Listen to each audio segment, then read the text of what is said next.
नमस्कार दोस्तों।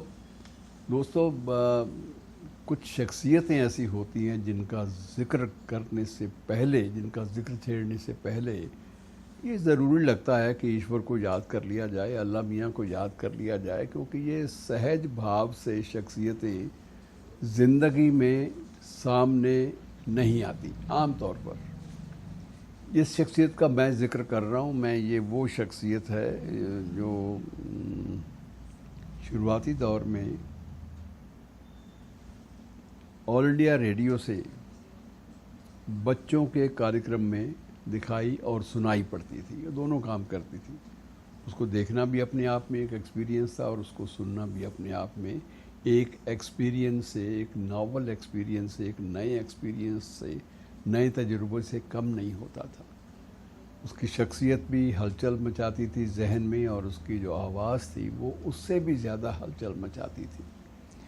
उसकी उम्र, जब पहली बार ऑल इंडिया रेडियो के बच्चों के कार्यक्रम में उसे पेश किया गया तो उसकी उम्र 12 साल की थी। आप अंदाज़ा लगा सकते हैं। और 12 साल की इस बच्ची का कद जो है वो छोटा था, और उसे मंच से गाने का मौका या रिकॉर्डिंग के लिए जब खड़ा किया जाता तो लगता कि इस पे रिकॉर्डिंग तो हो ही नहीं पाएगी। उस वक्त माइक भी ऐसे नहीं थे जिस तरह के अब आ गए हैं। तो उस वक्त ये सोचा गया कि नीचे एक स्टूल रख दो भाई।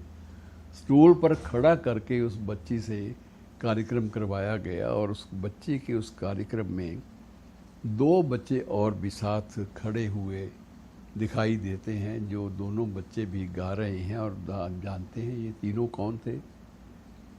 वो 12 साल वाली बच्ची का नाम था सुरैया, और दोनों बच्चों में से एक का नाम था राज कपूर और दूसरे का मदन मोहन।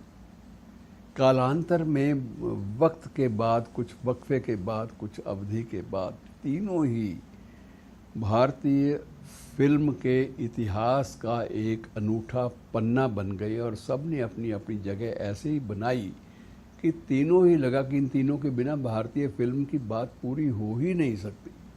तीनों, राज कपूर, मदन मोहन और सुरैया। सुरैया के बारे में थोड़ा सा मैं आपको और जानकारी दे दूं कि वो एकमात्र भारतीय फिल्म की, जो फिल्म संसार है, फिल्म जगत है, उसकी एकमात्र ऐसी शख्सियत थी, ऐसी गायिका थी जो बतौर गायिका अभिनेत्री होने से ज़्यादा परिश्रमिक लिया करती थी। उसका नजराना ज़्यादा होता था, और वो इस बात के लिए बुज़िद भी रहती थी कि मुझे उससे ज़्यादा जगह, तरजीह, प्राथमिकता मिलनी चाहिए, और मिलती थी। और उसके दीवानों में कौन कौन थे, वो आपको और भी ये बात दीवाना कर देगी कि उसके दीवानों में के.एल. सहगल भी थे।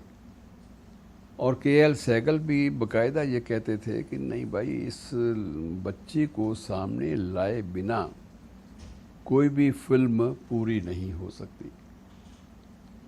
तो ये इसकी दास्तान शुरू होती है मित्रों लाहौर से, जहाँ इसका जन्म हुआ था 15 जून, इसी महीने जून की बात है। 1929 का सन था, वर्ष था। 15 जून 1929 को इस बच्ची ने लाहौर में पहली बार अपनी आँख खोली, और तब इसका नाम था सुरैया जमाल शेख। लेकिन नाम में आपको लगता हो कि शायद ये राजकुमारी किस्म का नाम है, लेकिन उसकी जो बैकग्राउंड थी, पृष्ठभूमि थी, वो किसी तरह कोई शहज़ादियों वाली नहीं थी। ज़िंदगी ज़रूर शहज़ादियों वाली थी उसकी, लेकिन बाकी और कुछ भी ऐसा नहीं था। बड़े एक आम घराने से वो आती थी, बड़े एक आम छोटे से घराने से, और बड़ी तंग दस्ती में शुरुआती दौर देखने का उसको मौका मिला। और उसके बाद जब भारत का विभाजन हुआ तो उस वक्त विभाजन से कुछ वक्त पहले 2 ही आवाज़ें थी, एक नूरजहाँ और एक सुरैया। नूरजहाँ पाकिस्तान चली गई, और उसके बाद सुरैया का एकमात्र एक छत्र साम्राज्य रह गया भारतीय फिल्म की संगीत की दुनिया में, भारतीय फिल्म संगीत की दुनिया में। और गायकी की दुनिया में सिर्फ एक ही नाम शेष बचा, जिसे बड़े अदब के साथ और बड़े सम्मान के साथ लिया जाता रहा। और सबसे बड़ी जो घटना उसके जीवन में घटी कि बड़े चर्चे उन दिनों में होते थे कि देवानंद और सुरैया, सुरैया और देवानंद दोनों सिर्फ ये नहीं था कि सुरैया उस देवानंद के साथ जिन फिल्मों में काम करती थी वो सिर्फ गायिका के तौर पे ही उसको पेश किया जाता था, वो गायिका भी थी और साथ में अभिनेत्री भी थी, अभिनेत्री भी गायिका भी।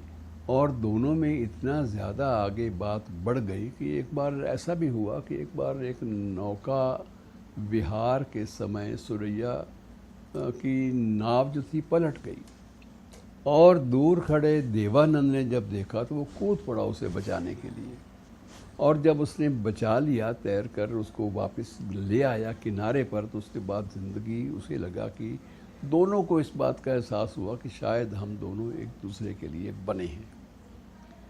बाद में चर्चा चली शादी की, लेकिन दबाव दोनों परिवारों से था। सुरैया के परिवार का दबाव था कि नहीं, तुम अपना जो मज़हब है वो बदलोगी नहीं, इस शर्त पर होना चाहिए। और देवानंद के परिवार का तो बड़ा इस मामले में कट्टरपंथी थे कि सवाल ही पैदा नहीं होता कि देवानंद किसी मुस्लिम लड़की से शादी करे। अगर किसी मुस्लिम लड़की से या सुरैया से उसको शादी करनी भी है तो सुरैया को पहले हिंदू धर्म अपनाना पड़ेगा। बहरहाल इसी मज़हब के नाम पर, मज़हब के मुद्दे को लेकर, मज़हब के मुद्दे को लेकर ये बातचीत टूट गई। और जब बातचीत टूट गई तो उसके बाद दोनों अलग अलग हो गए और अकेलापन दोनों की ज़िंदगी में आ गया। देवानंद ने बाद में कल्पना कार्तिक से शादी कर ली और उसका अपना परिवार बस गया, लेकिन सुरैया ने आखिरी उम्र तक अकेले रहना पसंद किया और कुछ आखिरी जो साल थे उसकी ज़िंदगी के वो इस तरह से बीते कि वो सारे ताम झाम छोड़कर वो एकांत में रहने लगी थी। और एकांत में, अकेलेपन में, अपनी अकेली दुनिया में उसने बरसों काटे, लेकिन ज़िंदगी में उस अकेलेपन की बजाय उसने कुछ और नया कोई किस्सा अपने साथ जुड़ने नहीं दिया। तो ये एक अजब दास्तान है एक ऐसी नायिका और एक ऐसी गायिका और नायिका की जिसने इन दोनों ही स्वरूपों में अपनी सुप्रीमेसी, अपना शिखर स्थापित किया, नए मानदंड स्थापित किए, नए मील पत्थर स्थापित किए। और उसने बताया कि जहाँ कला है, कला की दुनिया में कोई भी ना तो मज़हब दीवार बन सकता है और ना ही पैसे का मामला, पारिश्रमिक का मामला, मुआवजे का मामला। दोनों बातों में ज़िंदगी में सुरैया ने कभी समझौते नहीं किए और उसे इसके लिए बहुत ज़्यादा तकलीफ़ भी हुई, सहनी पड़ी। बस अंतिम बात इतना बता दूं आपको कि जब देवदास फिल्म बनी थी तो देवदास फिल्म में उसका जो किरदार था वो इतना सशक्त था, सुरैया का, उसकी गायकी और उसका किरदार। तब उस फिल्म को देखने वालों में तत्कालीन प्रधानमंत्री भी थे, नेहरू। और तब नेहरू ने किया था कि तुमने देवदास के करैक्टर में एक नई रूह फेंक दी है, नई रूह जो है वो उसमें डाल दी है, नई जान डाल दी है और उसे सकारात्मक रूप से उसे एक बिल्कुल पर्सोनिफाइड रूप में तुमने जो पेश किया है वो अद्भुत है। और तुम्हारी उसमें जो अद्भुत जो परफॉर्मेंस है उसमें तुम्हारे दोनों भूमिकाएं जो हैं वो आने वाला भारतीय फिल्म का इतिहास भी याद रखेगा। तुम्हारी एक भूमिका गायिका वाली और दूसरी अभिनय वाली। शुक्रिया दोस्तों।